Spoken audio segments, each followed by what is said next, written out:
Jai Radha Madhava Kunja Bihari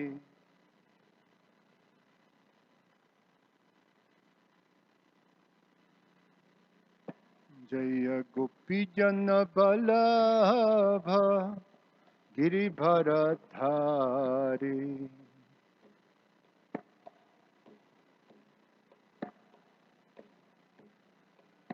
Jashodanandana Braja Janaranjana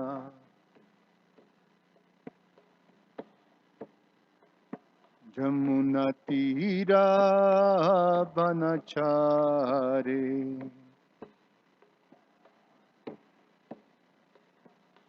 Jaya Radha Madhava Kunja Bihari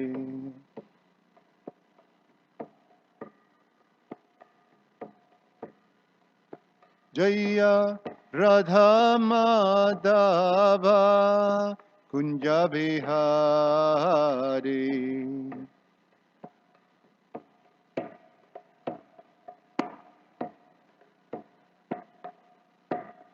Jayam Vishnupad Paramahansa Parivrajagacharya Ashtotara Shatashi Srimad His Divine Grace A.C. Bhaktivedanta Swami Srila Prabhupada Ki Jayam Vishnupad Paramahansa Parivrajagacharya Ashtotara Shatashi Srimad His Divine Grace Bhaktisiddhanta Saraswati Goswami Maharaj Srila Prabhupada Ki Ananta Koti Vaishnava Vrinda Ki Grantara Srimad Bhagavatam Dai Gaura Premanandi. All glories to the assembled devotees, all glories to the assembled devotees, all glories to the assembled devotees, all glories to Shishi Guru and Shiguranga.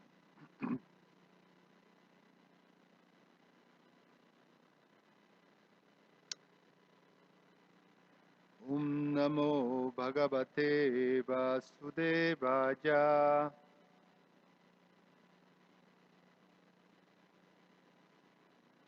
Om Namo Bhagavate Vasudevaya.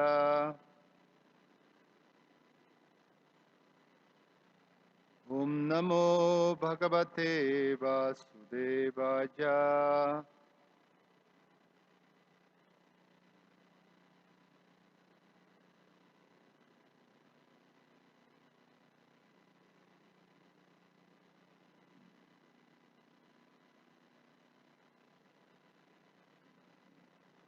Reading from Srimad Bhagavatam, Canto 10, the Summon Bonum, Chapter 49, the Breaking of the Bow, Text 3 and 4.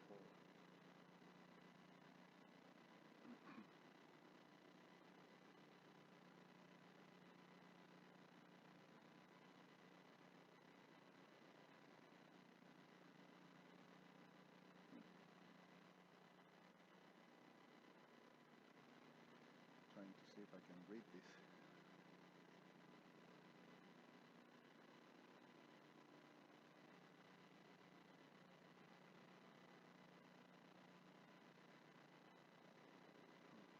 This is not 49, chapter 42. I'm sorry. Chapter 42.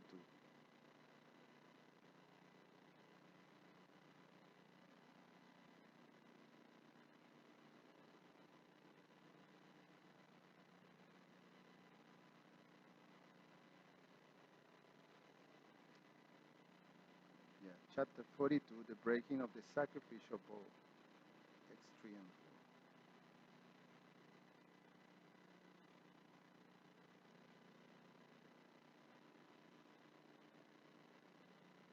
And the verse must be verse number 4 is in the board. So I'm going to read verse number 3 and then I read. Huh? Oh, okay. 3 is in the board, yes.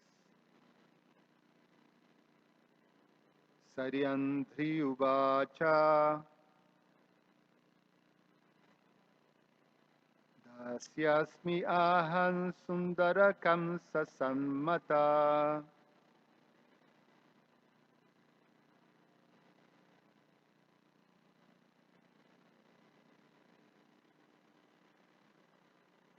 Trivakranama hyanulepa karmani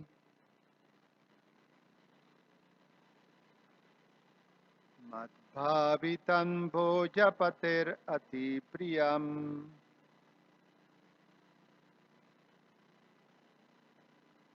Vina juban ko nyatamastat arhati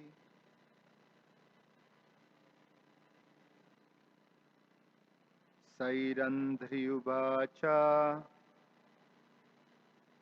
Dasyasmi aham sundarakam Tasmyaham sundarakam sasammata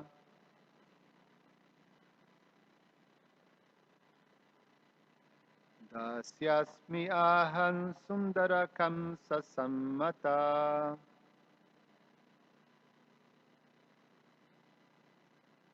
Jivakranama hyanulepa karmani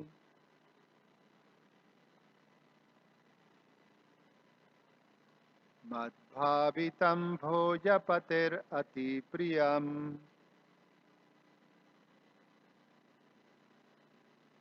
Vina juvan ko nyatamastatarhati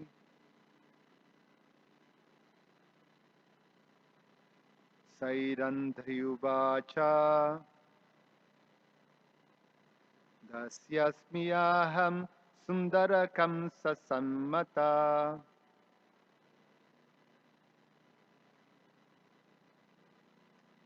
Trivakranama hyanulepa karmani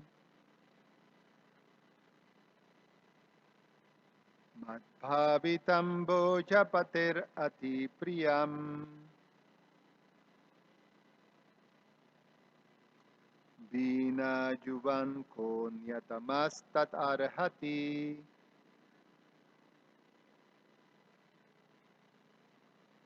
Christian.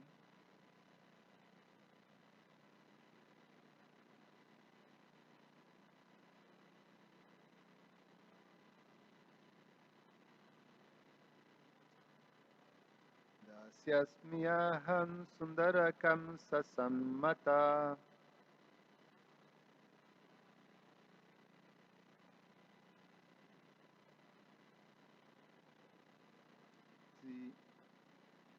Trivakranama hyanulepa karmani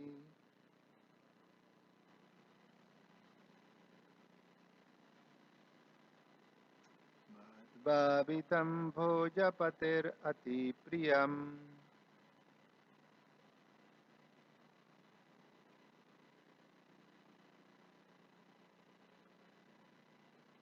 Vina juvan ko nyatamastat arhati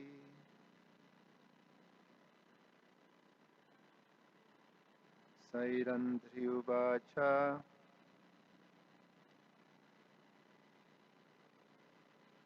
Dasyasmi aham sundarakam sasammata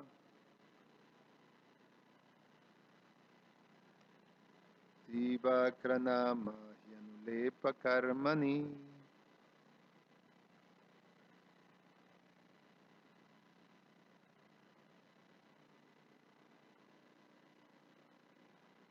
Madhvavitam bhojapater ati priyam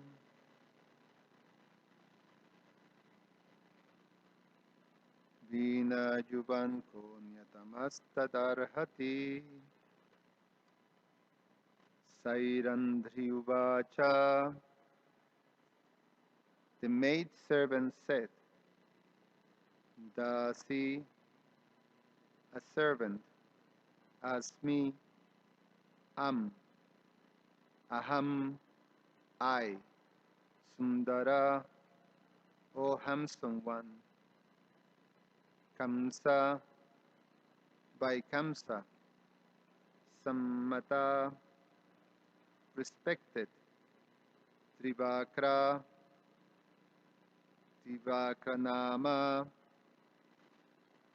known as Trivakra, been in three places.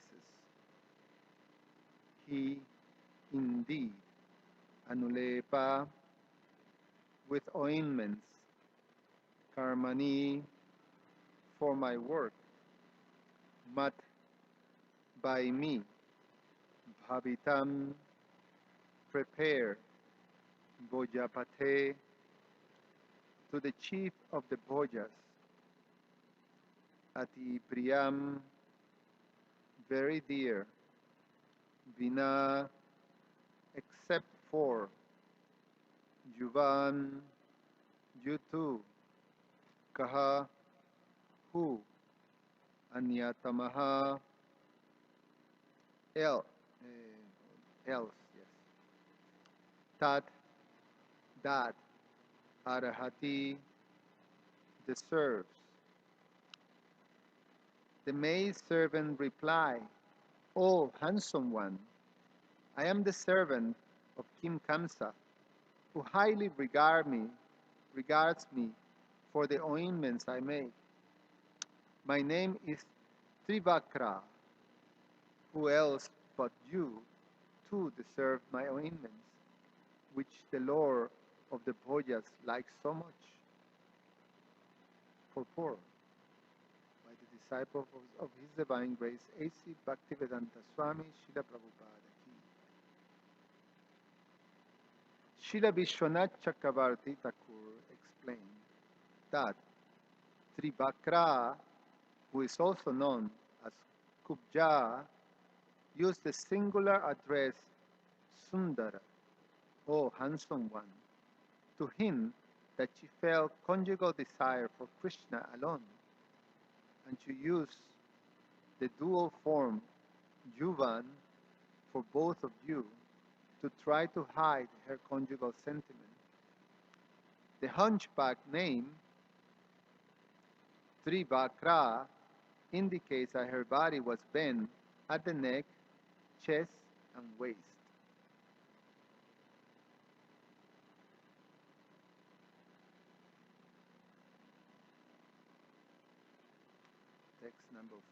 Text number 4. Rupa pesali maturya hasita la pavikshitai darshitatma dadau sandram ubayor anulepanam. Translation. Her mind, overwhelmed by Krishna's beauty, charm, sweetness, smiles, words, and glances, Trivakra gave both Krishna and Balaram generous amounts of ointments. Purport. This incident is also described in the Vishnu Purana 5:27. Shrutvatam ahasat Shrutvatam ahasa Krishnam Grihyatam iti sadaram anulepanam pradadau gatra jogyam atabajo.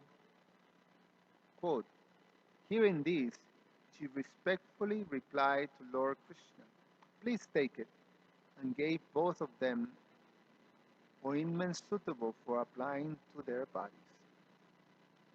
Om Ajnana Timirandasya Jnananjana Shalakaya Chakshur Ummilitam Yena Tasmai Sri Guruve Namaha. Namo Om Vishnu Padaya Krishna Prasaya Bhutale Srimate Prabhupada Swami. Namo Om Vishnu Padaya Krishna Prasaya Bhutale Srimate Bhaktivedanta Swami iti namine. Namaste Saraswate Deve Gauravani Pracharine Nirveshesha Shunyavadi Pashatyadi Shatarine Vanchakalpa Tarubhyasha Kripa Sindhubhyeva Cha Patitanam Pavanebhyo Vaishnavebhyo Namo.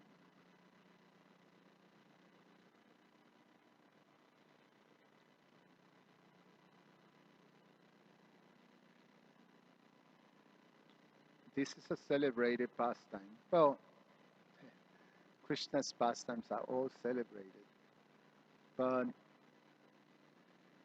this particular pastime always has been somewhat intriguing because of the position of Kubja and the circumstances in which she she had in terms of her appearance and being hunchback. In other words, it was when we hear of someone who is a hunchback, and specifically here it's not only hunchback, but it was bent in three places, so it was quite deformed in one sense, you know. The, this, this, the, the reality of someone who have that type of bodily difficulty is always looked in some way that is, one feels some sort of pity towards persons, that have that type of bodily difficulty. In general, in the past, especially when you see of those circles of descriptions of people who had these type of deformities that were sort of rare, they were looked as some sort of monsters or things like that. The famous hunchback that we know is the hunchback of Notre Dame, right? That there was this big monster that was pretty much misunderstood, and treated and persecuted as a monster, but it was a very sweet, gentle individual, the story says. So it's an unfortunate circumstance when someone have to have these deformities, And in Kupcha's situation, she actually was very beautiful. It said that her face and her features were very beautiful, but she had all this deformity. And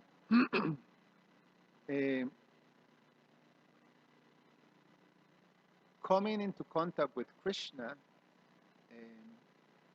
was quite something, because the description is that as Krishna enters Mathura, all the ladies of Mathura, and this was, a very, it's a very powerful, beautiful, and prosperous city. It was the capital city of the Yadus, of the Boya dynasty. And the description of the city is extremely opulent. So the people who live in the city is a very distinguished, very, very opulent, very affluent people. So you can imagine all these affluent ladies of the city of Mathura, looking at Krishna and sort of feasting themselves with the darshan of Krishna and Balaram as they enter Mathura. And the description is that they will be from the rooftops and from balconies and from the streets, they're all looking at Krishna and Balaram and feeling. It is described that they take that darshan of Krishna and bring it into their heart, and within their heart, they will give themselves to Krishna. They will embrace Krishna. So there's all this description of these beautiful ladies. The gopis,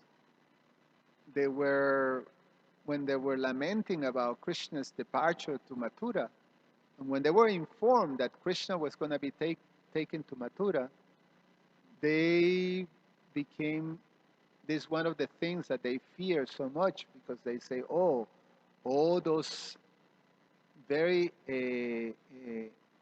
opulent and affluent ladies of Mathura, when Krishna sees how sophisticated and how beautiful they are, he's going to forget about us, simple girls from, a village. We will never see Krishna. So there is all these sophisticated ladies that they were all desiring to have that, uh, that the attraction towards Krishna was very strong. But in the narration, Krishna comes in touch with this girl, Kupja, who was deformed. So it's a bit of a, is one of those um, pastimes of Krishna that um, that is intriguing in one sense. And but the acharyas explain to us, Srila Vishwanath Chakravarti Thakur explains that actually, one of the acharyas, I don't know if it's Jiva Goswami or Srila Vishwanath Chakravarti Thakur, I can't remember. One of our acharyas explains that Kubja was an expansion of uh, of Satyabhama, right? Satyabhama. Yes, she was an expansion of Satyabhama. Satyabhama, it is explained that is the Bhu potency, Bhu Shakti of the Supreme Lord. There is these two potencies that Supreme Lord possesses, Supreme Lord Narayan, the Bhu Shakti and the Sri Shakti. And Kupja was an expansion of Satyabhama, who is the personification of this Bhu Shakti of the Lord, direct. And so, for whatever, Leela of the Lord, she had this deformity. But it was also to assist the Lord in performing these wonderful actions, these wonderful uh, pastimes.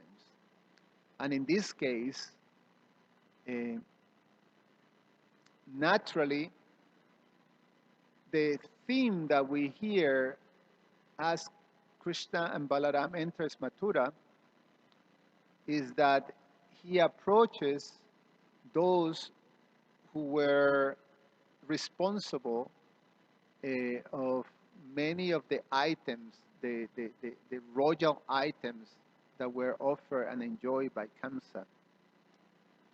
And we hear of the clothing. So for persons that are very opulent, clothing is also a very important aspect. How a great personality, and especially a very opulent personality, dresses is part of the regal presentation, no? Or the opulent presentation. So we see that kings, they have a particular dress, especially, through the ages and time. We see how, paintings of kings, they dress, with all kinds of opulent things and jewelry.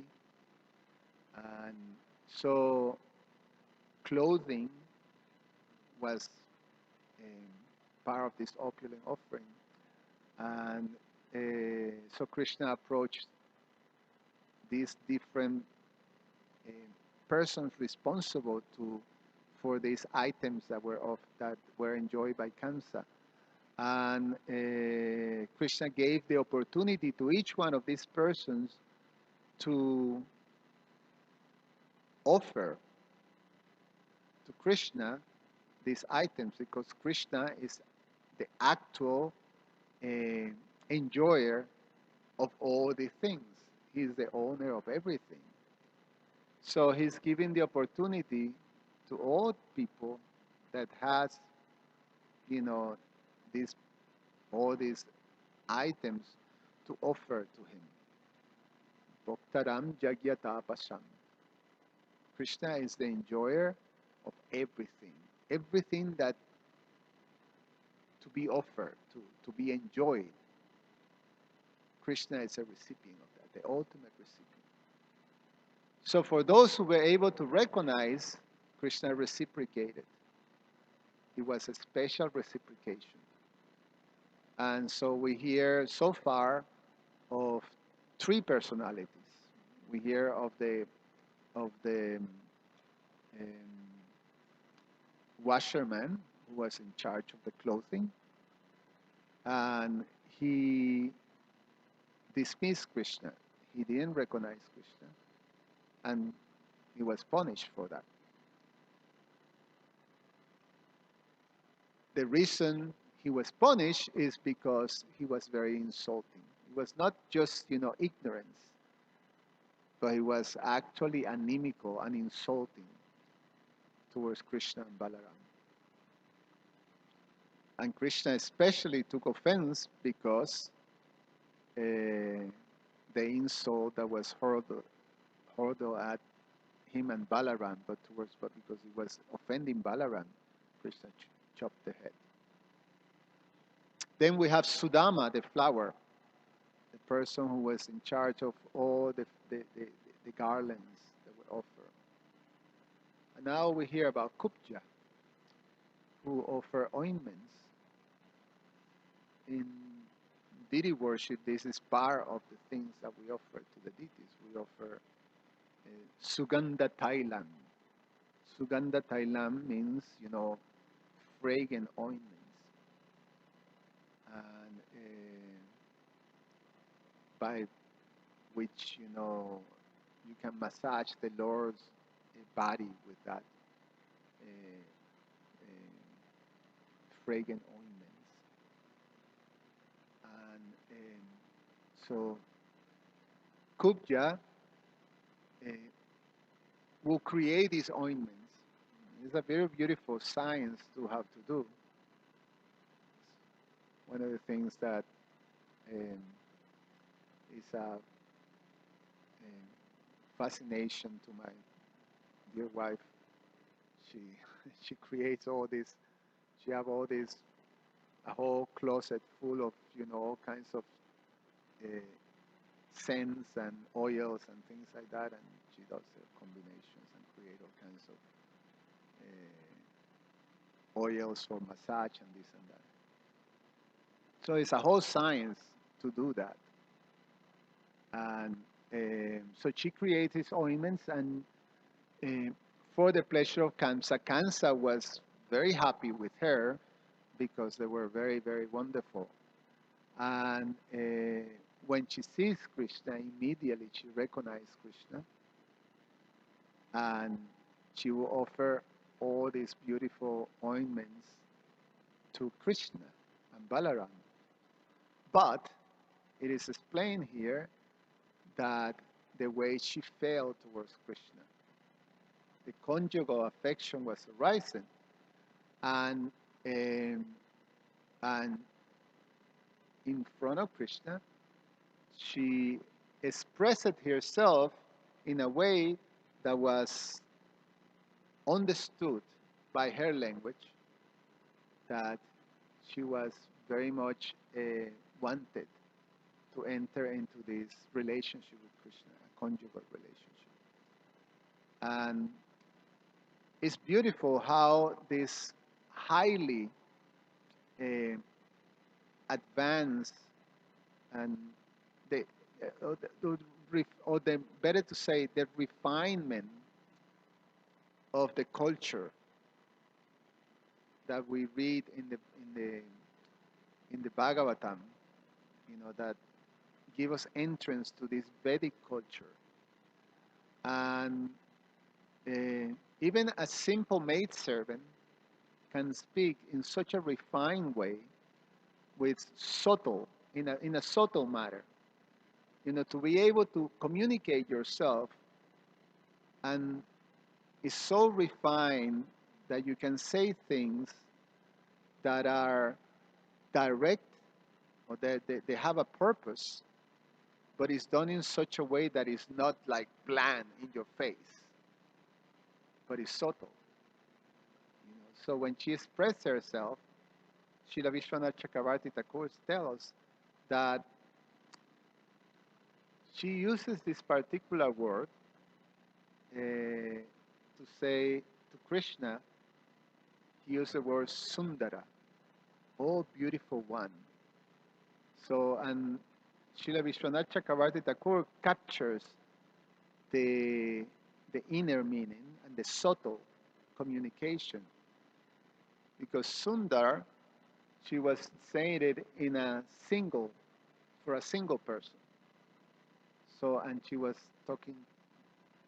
addressing Krishna. So, when she says Sundar, the subtle communication, on the purpose was to communicate to Krishna that she wanted to enter into a conjugal relationship with him. But then, in order to respectfully, because it's Krishna and it's Balaram in there, and there's also Krishna's associates. So then she addresses both of them now by then acknowledging for both of them. So then the words that is used is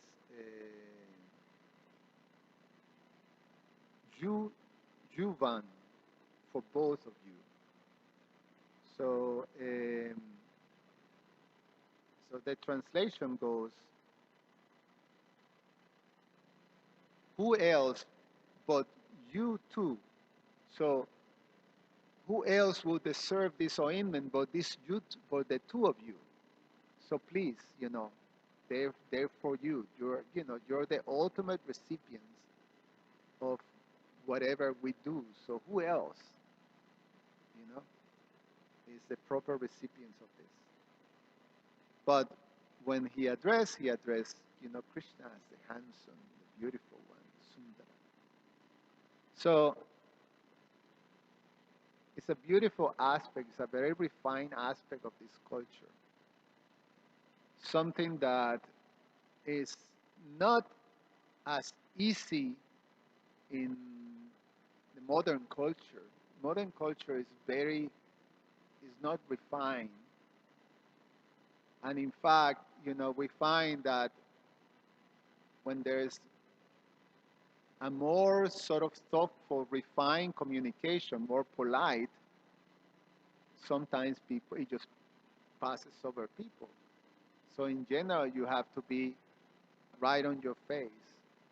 So saying, plan, this is, so a communication like, say, in Kupja will say to Krishna, I want to have a relationship with you. And that's it. So it's right on your face.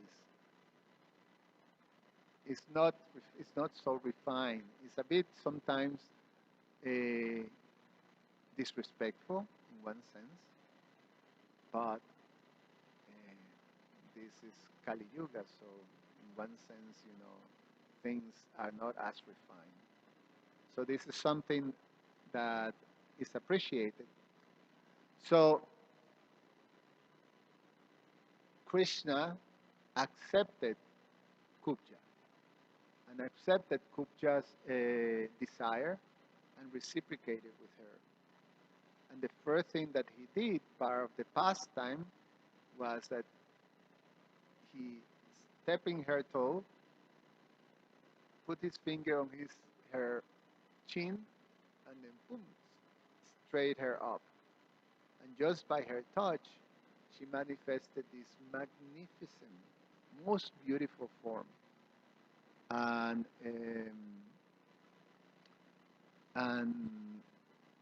Krishna then fulfilled her desire after he promised, and then fulfill her desires after taking care of business of killing Kamsa. So it's a it's a wonderful pastime in terms of Krishna reciprocating with with Kubja in this way. So I'm going to stop here. If there's any comment or questions.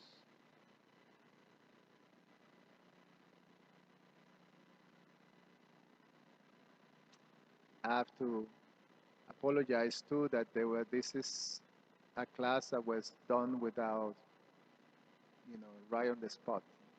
Somehow or other, we are getting transition on arranging our speakers for the class. So, any comments or questions?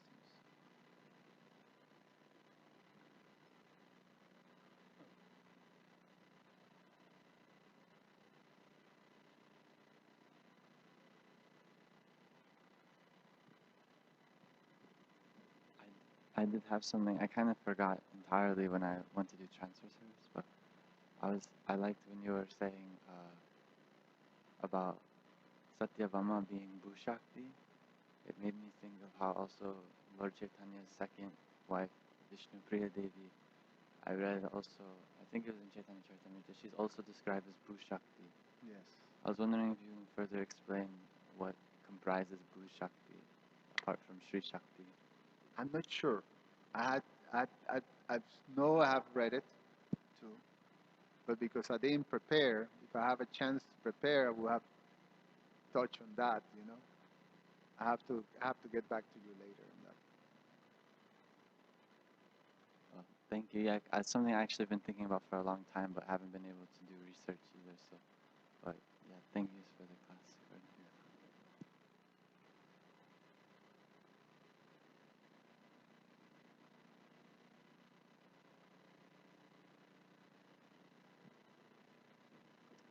There's a previous purport that mentions that the reason for the deformity as such has to do with the earth being overburdened. The earth being overburdened. Did it explain a little bit more? What did it say? No, that was all that was mentioned. It's in a purport, maybe 3 or 4 verses back. Overburdened by what? They didn't say anything. No? Maybe it's connected to demoniac entities, overburdened that way. I don't know that the bent form was connected in that way. Oh, because, yeah, I wonder. It's very interesting. It would be nice to research on that. Yeah, I don't want to, speculate on that, but yeah, that's very interesting point. Yeah, okay. Thank you so much, everybody. Phil, you have a question, bro? Huh? Yes, please.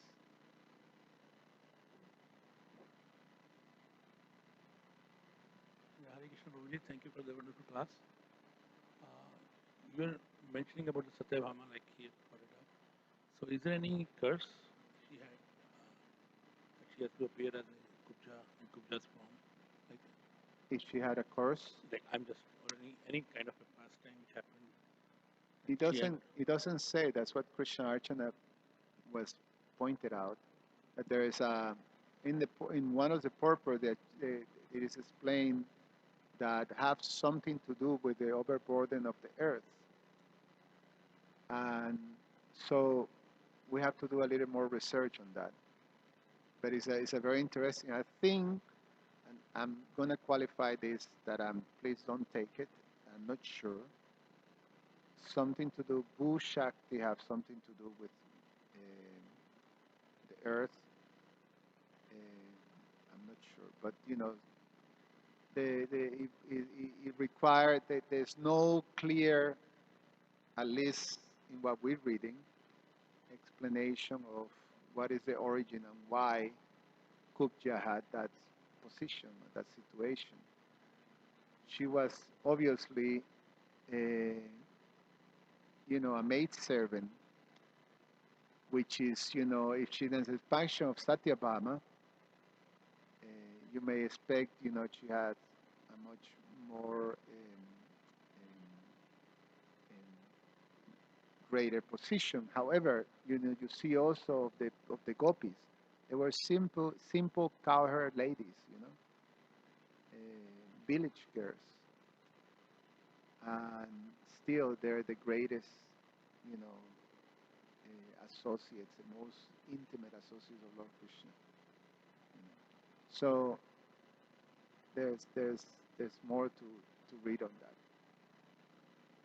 I think for the next classes, then maybe Krishna Archana can, I know her classes are coming. So. And also probably like that comparison which you did, like Satyabhama was a prime queen, like. The what?